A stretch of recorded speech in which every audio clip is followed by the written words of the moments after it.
বিএনপির অন্যতম vice chairman জাতীয়তাবাদী ছাত্র দলের সাবেক সফল সভাপতি জনতা ডক্টর আসাদুজ্জামান রিপন এই পর্যায়ে বক্তব্য রাখবেন।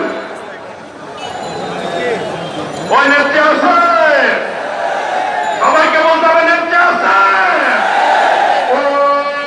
ওই সেই নেত্রী খালেদা জিয়া, মুক্তি মুক্তি মুক্তি চাই।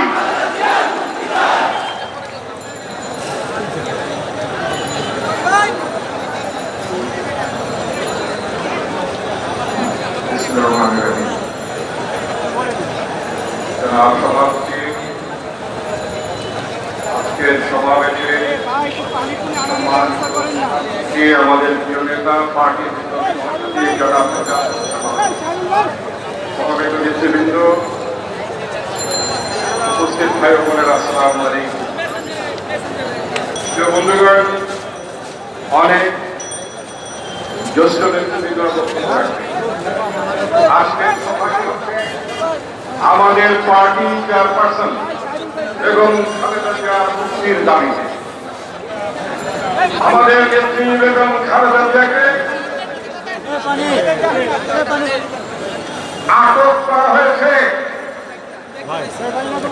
শাস্তি দেওয়া হয়েছে।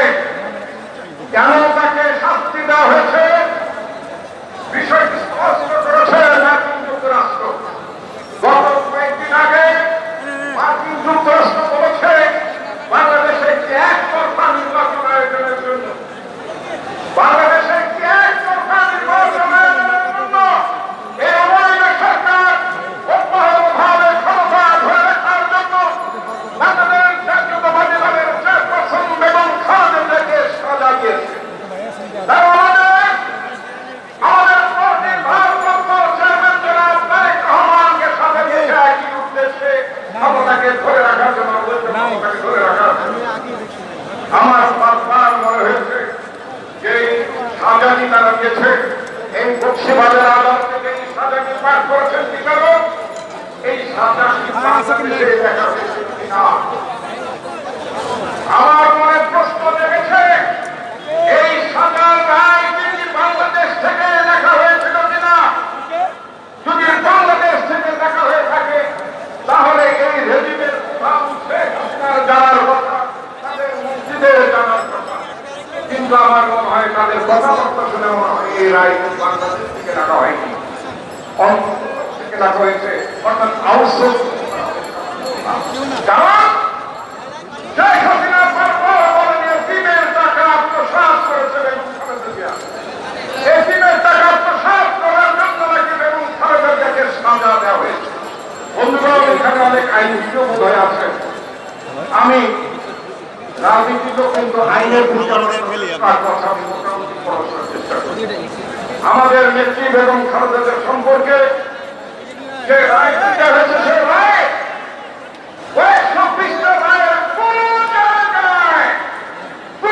জায়গায় একটি লাইনের মধ্যে কথা রাখা নেই বেগম খালেদা জিয়া এতিমের টাকা আত্মসাৎ করেছেন। বিচারক এই লাইন, এই আত্মসাৎ শব্দটি প্রস্তুত করা হয়নি। অথচ বাংলাদেশে এই রেজিমের প্রধান অবৈধ শাসক, এই অবৈধ সরকারের প্রধানমন্ত্রী বেগম খালেদা জিয়া এবং তার মন্ত্রিবর্গ প্রতিদিন এই কথা বলে বেড়াচ্ছে। আজকে যদি এই দেশটি বাংলাদেশ না হতো, আজকে যদি এই দেশটি অন্য কোনো গণতান্ত্রিক দেশ হতো, তাহলে দেওয়ার জন্য শেখ হাসিনা সরকার মন্ত্রীদেরকে ১০০ বছরের জেল হতো। বন্ধুগণ, আমি আমার বক্তব্য দীর্ঘায়িত করতে চাই না। নিঃসন্দেহে আমরা আমাদের নেত্রী বেগম খালেদা জিয়াকে আমরা বিরত হয়েছিলাম।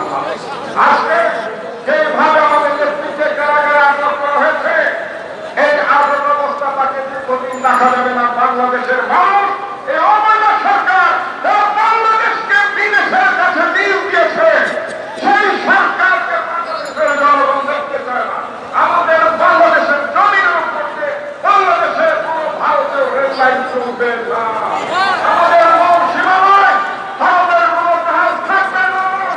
আমাদের সীমা নয়, আমাদের কোন রাডার থাকবে না। বাংলাদেশ স্বাধীন করেছে আমাদের নেতা রহমান, আর এই দেশকে বেগম খালেদা জিয়া আমাদের এই আহ্বানকে এগিয়ে নিয়ে যাচ্ছেন। আমাদের নেতা তারেক রহমান ইনশাআল্লাহ আমরা সেই লড়াইকারী হব।